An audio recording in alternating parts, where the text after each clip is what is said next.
인간에게는 두려움이 있습니다.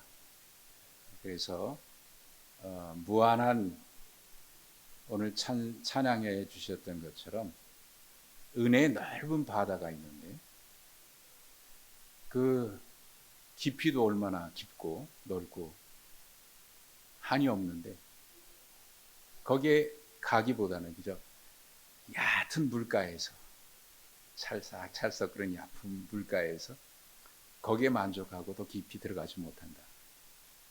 하나님의 은혜가 깊은데 그저 그 물가에서 찰랑거리는 그 은혜만 가지고 만족하고 더 깊은 곳에 들어가지 않는다.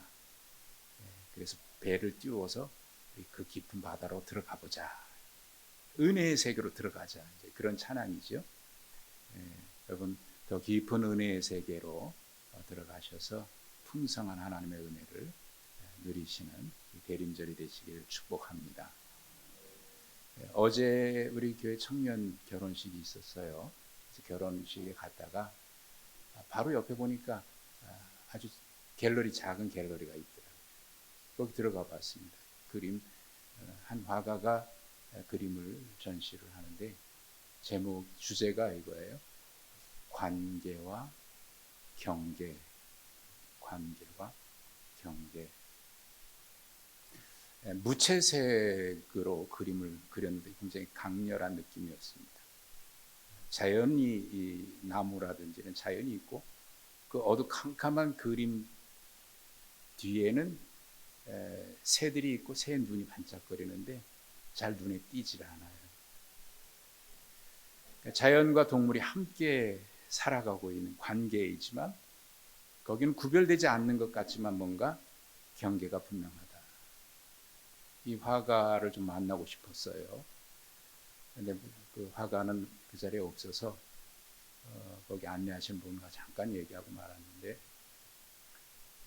팜플렛을 보니까 이런 내용이 있어요. 코로나 팬데믹을 통해서 우리가 점점 살면서 인간의 그 삶의 환경이 관계가 점점 더 확대되고 그동안 생각했던 관계가 이제는 경계 없이 무너져 가는. 그런데 어쩌면 코로나 팬데믹이라고 하는 것도 역시 그 일 때문에 발생한 게 아닐까. 그래서 관계 속에 살아가고 있지만 거기에는 분명한 경계가 있다. 이게 인간이죠. 우리가 대림절을 시작합니다. 대림절 첫 번째 주일인데 대림절은 성탄절을 앞두고 4주간을 대림절 기간입니다. 2000년 전에 우리 가운데 오신 주님의 은혜를 기억하면서 또 다시 오실 주님을 기대하고 소망하면서 지금 우리의 삶의 현장에서 비록 힘들고 어렵고 많은 아픔도 있고 상처도 있고 고민도 있지만 그 가운데 우리와 함께 계신 주님과 함께 소망을 가지고 살아가는 그런 영적인 여정 중에 있습니다. 이게 대림절의 의미입니다. 초를 그래서 하나를 밝혀두었습니다. 대림절을 보내면서 우리는 그 은혜 가운데 다시 오실 주님을 기다리는 그 사이를 살아갑니다. 그래서 칼바르트라고 하는 신학자는 인간을 뭐라고 얘기하냐면 시간 사이에 살아가는 존재다. 이미 오신 주님의 은혜 그리고 다시 오실 주님을 기대하는 그 시간 사이에 우리가 살아가고 있습니다.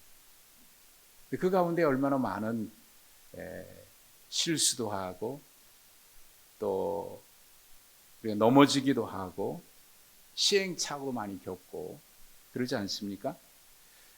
그래서 쓰러지고 넘어지기도 하지만 그래도 포기하지 않고 다시 일어서서 다시 오실 주님을 기대하고 그리고 그 주님이 우리와 함께 계심을 믿고 다시 일어서서 포기하지 않고 매일매일 하나님의 은혜의 선물을 누리면서 살아가고 있는 존재들이 바로 우리들입니다.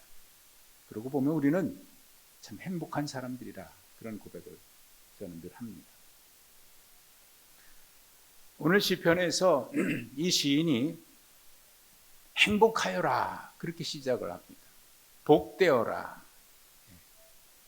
그렇게 시작을 합니다. 우리 성경에는 이 복이 있도다라고 하는 단어가 끝에 있어요.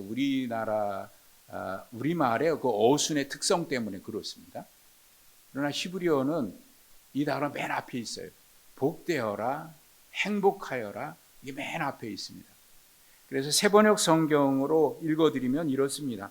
복되어라, 지은 죄 용서받은 사람, 허물을 벗은 그 사람, 주께서 그의 잘못을 따지지 않으시고 그 마음에 거짓이 없는 사람은 복되고 복되다.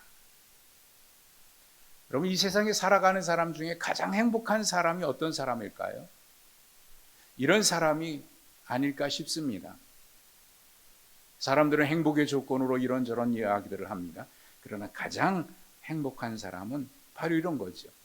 하나님 앞에 드러날 죄가 없고 감출 것이 없는 그 사람. 왜냐하면 하나님 앞에 이미 용서를 받았기 때문이죠. 그래서 시인은 이런 사람이 복되다고 2번씩이나 행복하여라, 복되어라 2번씩이나 반복을 하고 있습니다. 여러분, 이 사람이 누구일까요? 저와 여러분 아닙니까? 저와 여러분이 이런 복된 사람들. 저는 이 시인이 복되어라, 행복하여라 라고 말할 때 얼마나 감격하면서 이야기를 했을까 느낌이 와요. 느껴집니다. 이 시인은 죄를 숨기고 살았던 적이 있었던 것 같아요. 그때 얼마나 고통스러웠는지 그는 경험했던 사람입니다. 그때가 얼마나 고통스러웠는지는 3절, 4절에 이렇게 표현하고 있죠. 내가 입을 다물고 죄를 고백하지 않을 때에는 온종일 끊임없는 신음으로 내 몸은 탈진하고 말았습니다. 주님께서 밤낮 손으로 나를 짓누르셨기에 나의 혀가 여름 풀 마르듯 말라버렸습니다. 세번역으로 제가 읽어드렸습니다. 얼마나 고통스러웠으면 온몸에서, 모든 몸에서 진액이 빠져나갈 정도의 고통이었다. 그래서 여름 가뭄에 그 풀들이 바짝 말라지듯이 그렇게 고통스러웠다고 그렇게 표현하고 있어요. 이쯤 되면 우리는 이 사람이 누굴까? 누구이기에 이런 고통 속에서 하나님 앞에 죄를 토설하고 그리고 용서함을 받아서 이 기쁨 가운데 벅찬 감격으로 행복하다, 복되다 이렇게 얘기할까? 그 사람이 누굴지가 궁금해집니다. 물론 우리는 이 시의 제목에 이름이 나와 있어요. 다윗의 마스길이라고 되어 있습니다. 이 마스길은 교훈 혹은 지혜 이런 뜻을 가지고 있는 단어입니다. 그러니까 이렇게 번역할 수 있겠죠. 다윗의 교훈시 이 정도로 번역이 되겠습니다. 다윗은 자신의 경험을 통해서 깨달은 행복, 그 행복이 얼마나 귀하고 복된 것인지를 교훈으로 전하고 싶었던 것 같아요. 하나님 앞에 죄를 회개하고 그 죄에 대한 용서를 경험하고 난 뒤에 기쁨과 행복을 얘기하고 싶은 겁니다. 구체적으로는 사무엘하 11장, 12장에 기록되어 있는데 이 죄가 아니었을까 신학자들은 이제 해석을 합니다. 그게 뭐냐면 그 우리아의 아내 다윗의 신하죠. 충성스러운 신하인데 그의 아내 바세바를 취한 사건입니다. 그리고 나서 이 죄를 숨기기 위해서 아람과의 전쟁 가장 치열한 전선에 이 우리아 장군을 보냅니다. 그리고 그 전쟁에서 우리아가 죽어요. 이제 죄가 감춰진 거죠. 완전 범죄처럼. 그 죄를 아는 사람은 아무도 없을 것 같아요. 말 그대로 쥐도 새도 모르게 감춰진 겁니다. 근데 여러분 이런 말 아세요? 쥐도 새도 모르게 했는데 쥐와 새만 모르고 다 알더라. 비밀이 없다는 말입니다. 나는 쥐도 새도 모르게 깜짝같이 했다고 생각했는데 쥐와 새만 모르고 다 알고 있다 그 말이에요. 사실 여러분 아무도 모른다고 하더라도 어떤 죄의 문제 아무도 모르고 남들 아무도 모른다고 하더라도 편안할까요? 내가 알고 있는데. 그러니까 얼마나 고통스러울까요? 다윗은 그것을 생생하게 경험한 겁니다. 아무도 모를 거라고 생각했지만 그의 영혼은 인간에게 조금이라도 남아있는 양심이 있기 때문에 인간에게는 늘 끊임없는 고통이 있는 거예요. 불안이 있고 두려움이 있는 겁니다. 남들은 모를지 모르지만 자기는 알고 있습니다. 그리고 무엇보다 분명한 건 하나님이 알고 계시고 항상 두려운 거예요. 하루하루가 불안하고 또 고통스럽습니다. 일이 잘 되고 문제 없고 평안한 것 같지만 언젠가는 이 행복이 깨질까 봐 두렵고요. 조금이라도 무슨 문제가 생기면 내가 그때 그 문제가 회개하지 않았기 때문인가 그런 생각이 들고요. 갑자기 고치지 못할 병이 나거나 잘 되던 사업이 갑자기 안 되거나 할 때 인간에게는 그런 마음입니다. 내가 그때 그 문제 가지고 하나님 앞에 죄를 지었기 때문에 그런 건 아닐까. 사람과의 관계가 깨지거나 뭔가 자꾸 문제가 발생하면 그런 두려움이 있어요. 그때 내가 회개하지 못해서. 독일의 그 실존주의 철학자인 칼 야스퍼스가 인간에게는 자기 힘으로 극복하지 못할 한계 상황 네 가지가 있는데 하나가 죽음이고 고독이고 사람과의 관계 속에서의 갈등 문제고 그리고 죄책감.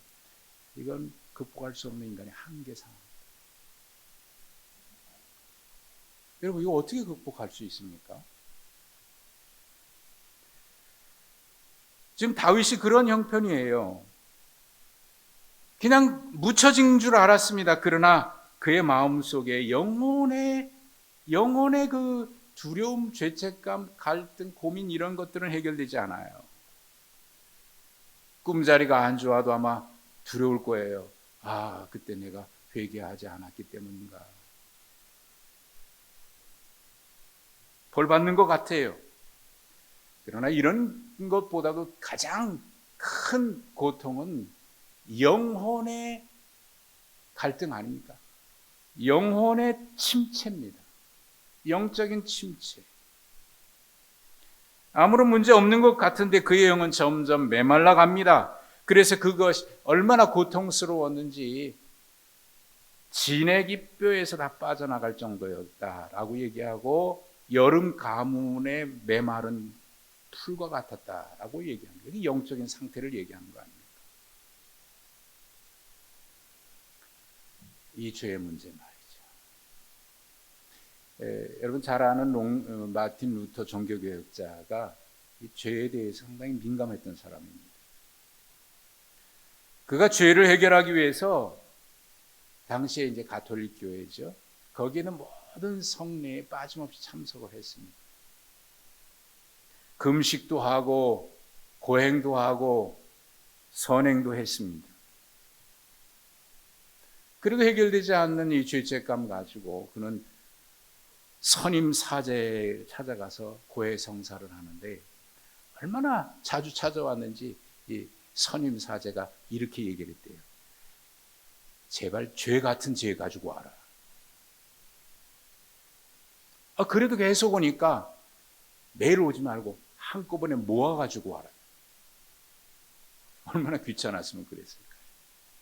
죄 같지 않은 죄를 가지고 와서 고해하고 그러니까.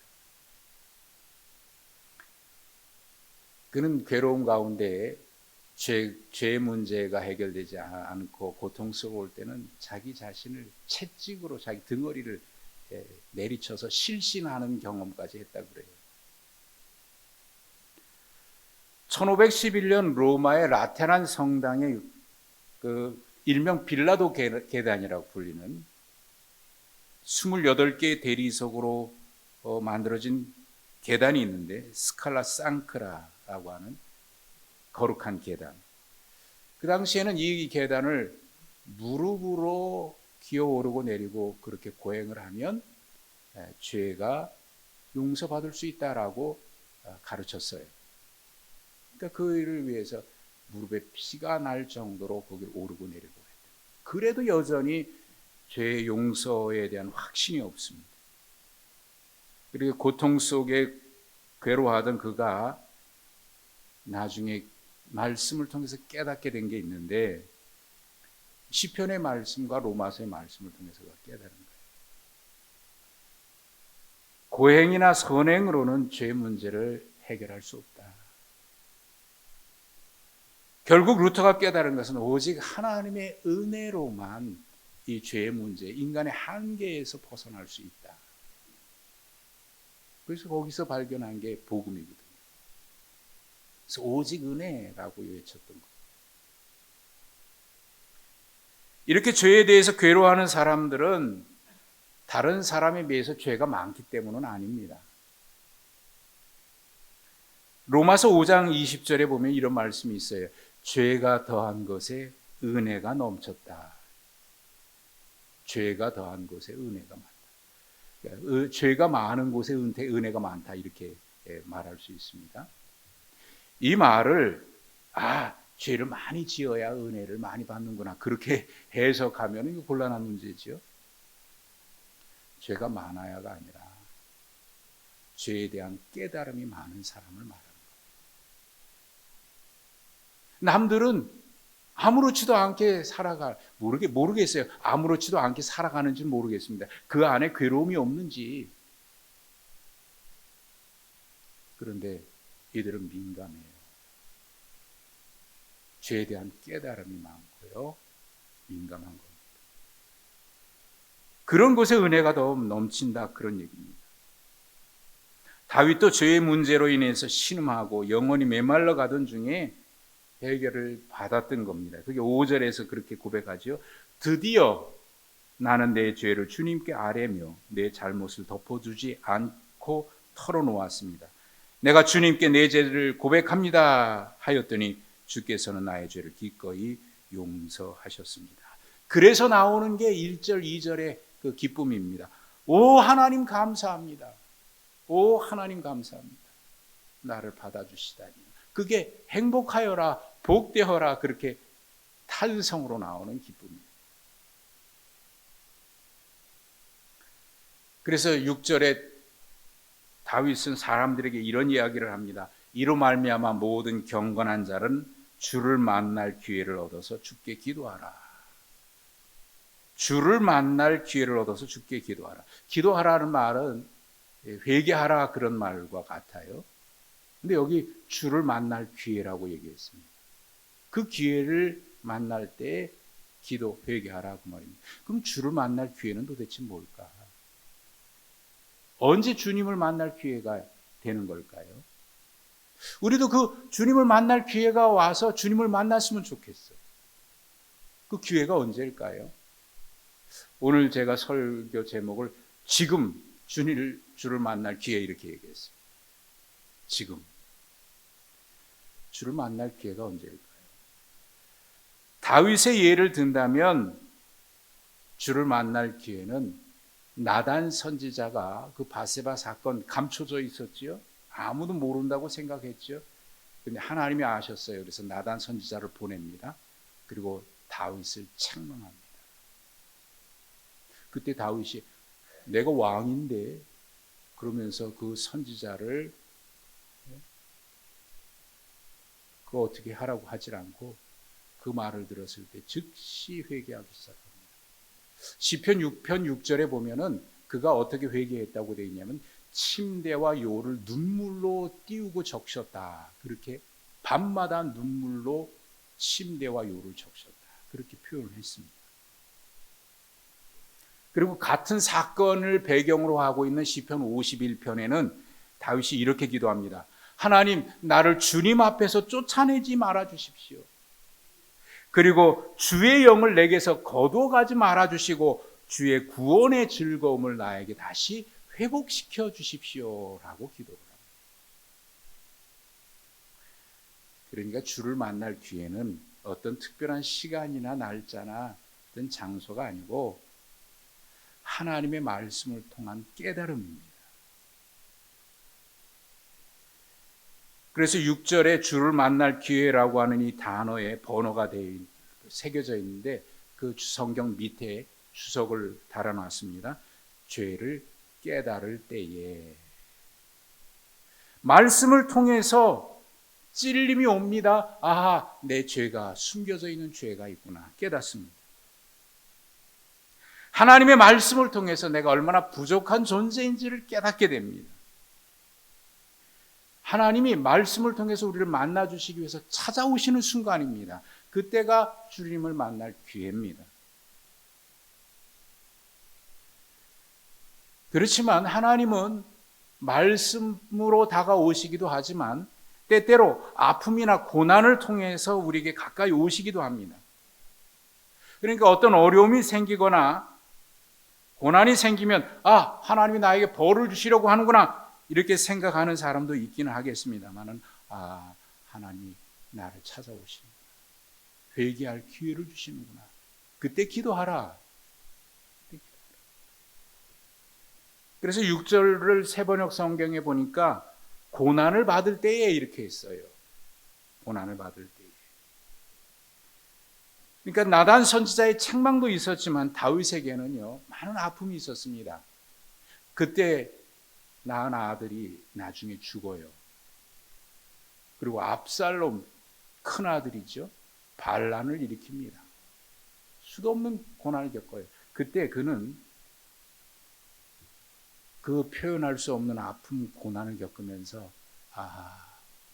하나님이 나를 깨우쳐 주시는구나 하고 하나님 앞에 더 가까이 갔어요. 그래서 시편 119편에 보면 뭐라고 얘기냐면 내가 고난당하기 전에는 몰랐었는데 고난당한 후에야 깨달았도다. 시련과 고난이 나쁜 게 아니에요. 저주가 아니에요. 그것을 통해서 우리를 깨닫게 하는 거예요. 그러니까 고난이나 시련은 그러고 보니까 이훈현 집사님 책 제목이 생각이 나네요. 고난도 축복이다. 집사님 생각나십니까? 고난도 축복이다 그랬더니 권사님이 그랬대요. 제발 그러지 말라고. 무슨 고난이 축복이냐고. 힘들지요. 고난이 저주만은 아닙니다. 그러나 말씀을 통해서 깨우쳐 주시고 고난을 통해서 깨우쳐 주시지만 가장 중요한 건 성령의 감동입니다. 축도할 때 그렇게 하죠. 주 예수 그리스도의 은혜와 아버지 하나님의 사랑과 성령님의 감화 감동 교통하심이 성령으로 감동하셔서 말씀으로 받고 고난을 받지만 그것을 깨닫게 하시는 성령님의 감동 은혜지요. 하나님 기회를 통해서 우리의 마음의 문을 놓고 하시는 겁니다. 똑똑똑 말씀으로 고난으로 여러 가지로 감동해서 그게 회개할 기회고 주님을 만날 기회입니다. 다윗은 그걸 통해서 주님을 만난 기쁨을 다시 회복한 겁니다. 그런데 그 자체도 복인데 하나님은 더 놀라운 약속도 주셨습니다. 6절에 홍수가 범람해도 그에게 미치지 못한다고 하나님께서 환난이나 여러 가지 고난을 당할 때에 보호해 주시고 지켜주신다. 또 두 번째 약속은 8절과 9절에 나옵니다. 우리 길을 지시하시고 가르쳐 주신답니다. 주께서 말씀하십니다. 내가 가야 할 길을 내가 너에게 지시하고 가르쳐 주마. 내가 너의 조언자가 되어주겠다. 가르쳐 줘요. 막막할 때가 있잖아요. 어디로 가야 할지 하나님께서 가르쳐 주십니다. 그리고 지시해 주시고 조언자가 되십니다. 그래서 다윗은 9절에 이렇게 교훈하고 권고하는 겁니다. 하나님이 그렇게 말씀으로 때로는 시련이나 아픔이 이런 거 가지고 찾아오실 때에 우리가 어떻게 하라고 교훈하냐면 고집 부리지 말고 받아들이라. 그게 9절에 나와 있어요. 재갈과 굴레를 씌워야만 잡아둘 수 있는 분별 없는 노새나 말처럼 되지 마라. 무지한 말이나 노새처럼 되지 말아라. 그것은 제갈로 굴레 씌워야만 붙들어 맬 수 있는 것처럼 그렇게 고집 부리지 말라는 거예요. 이런 고집을 우리는 죄송합니다, 똥고집이라고 해요. 고집 부리지 마라. 두 번째 교훈합니다. 하나님을 신뢰하라. 하나님은 합력해서 선을 이루십니다. 고난도 축복이 되는다, 그 말입니다. 하나님을 신뢰하십시오. 그래서 10절에 여호와를 신뢰하는 자에게는 인자하심이 가득하도다. 세 번째, 여호와를 기뻐하고 즐거워하라고 권고합니다. 11절의 말씀입니다. 너희 의인들아 여호와를 기뻐하며 즐거워할지어다. 마음이 정직한 너희들아 다 즐거이 외칠지어다. 그리고 33편 1절도 같은 말씀으로 이어집니다. 너희 의인들아 여호와를 즐거워하라. 찬송은 정직한 자들이 마땅히 해야 할 일이다. 고집 부리지 말라는 거고요, 하나님을 신뢰하라는 거고요, 하나님을 기뻐하고 즐거워하라. 오신 주님의 은혜를 기억하고 다시 오실 주님을 기다리는 대림절에 전통적으로 교회는 2000년 역사 속에서 이 대림절 기간을 이 오심과 다시 오실 그 사이를 살면서 주님 앞에 가까이 갈 수 있는 그런 훈련의 기회로 삼았습니다. 그래서 교회는 전통적으로 이 기간에 세례 받으실 분들에게 세례를 베풀었고, 또 그것을 통해서 주님 앞에 가까이 갈 수 있는, 이미 받으신 분들은 그런 신앙의 훈련의 기회로 삼았습니다. 우리 교회도 이런 교회의 전통을 따라서 성탄절에 세례를 베풀죠. 주님을 만날 기회입니다. 신앙은, 세례는 신앙의 완성이 아닙니다. 이제 내가 그리스도인으로 새롭게 살겠다라고 하는 결단이고요, 그런 시작입니다. 그래서 이미 광고드린 대로 해당되시는 분들은 준비하셔서 세례 받으시고, 이미 받으신 분들은 주님을 만날 기회로 다시 삼으셔서 가까이 가시기 바랍니다. 제가 고등학교 3학년 때 입교를 했거든요. 입교는 여러분 아십니다만 유아 세례 받은 사람이 이제 자기 스스로 신앙을 고백하고 결단할 때에 고백하고 받는 게 입교입니다. 당시 이제 중고등부 전도사님이 저에게 세례를 받으라고 얘기를 하셔요. 입교하라고. 근데 제가 가만히 생각하니까 내가 입교해도 되나? 암만 생각해도 내가 입교 받을 만한 자격이 안 된다고 생각을 했어요. 고민이 생기는 겁니다. 내가 내가 가만 봐도 내 신앙이 그 정도 아닌데 입교를 할 수 있을까? 고민이 됐어요. 그래서 미루고 미뤘어요. 그러다 고3 때 입교를 했습니다. 참 감사하게 받았어요. 제가 목사 안수를 받을 때도 그랬습니다. 신학훈련 다 했고요, 목사고시에 다 합격했고, 그리고 우리 총회원법에서 요구하고 있는 자격을 다 갖췄는데 목사 안수를 받아야 되려고 된 그때에 고민이 생겼습니다. 내가 목사가 될 만한 자격이 있을까? 고민이 생겼습니다. 내가 목사가 될 안수를 받을까? 물론 외형적으로 법에서 요구하고 있는 것은 다 맞췄지만 내 마음이 내가 목사 될 만한 자격이 됐을까? 고민돼서 금식도 했고요, 기도원에 가서 기도도 하고. 그런데 고민이 깊어지기만 하는 거예요. 그래서 제가 동기들보다 1년 늦게 안수를 받았거든요. 근데 받기로 결심했던 이유는 이겁니다. 그 문제 가지고 계속 기도하고 금식하고 고민하는데 하나님이 제 마음에 이렇게 질문을 하시더라고요. 제 마음에 주시는 감동으로 한 질문입니다. 야, 너 언제쯤 되면 네가 목사가 될 자격을 갖췄다고 네가 스스로 인정할 수 있니? 언제쯤 되면 네가 자격이 돼서 안수 받겠니? 그 질문을 하는데 그 질문 앞에 제가 생각해 보니까요, 평생 하나님 앞에 자격 없는 사람입니다. 그래서 나는 자격이 됐기 때문에 받는 사람이 아니라, 나는 자격이 되니까 받아도 돼, 그런 교만한 마음이 아니라 평생, 만약에 그랬다고 해서 내 스스로 자격이 됐다고 생각해서 안수를 받았다면 제 마음속에 그랬을 거예요. 그런 교만한 마음 있지 않겠습니까? 나는 자격이 있어서 받은 사람이야. 근데 기도하고 금식하고 한만 생각해야 돼요. 평생 하나님 앞에 내가 스스로 내가 이 정도 되면 받아도 돼라고 인정할 수가 없는 거더라. 그래서 주님 알겠습니다. 제가 부족한데 자격 없는데 하나님 순종하겠습니다. 여러분 은혜는 바로 그런 것입니다. 하나님을 신뢰하고 그리스도의 사람으로 살아간다는 것, 저는 가장 행복한 것이라고 저는 믿습니다. 이 시편에서 다윗은 행복하여라 라고 시작하고 마지막에 즐거이 외치라 그것이 마땅하다라고 얘기를 했습니다.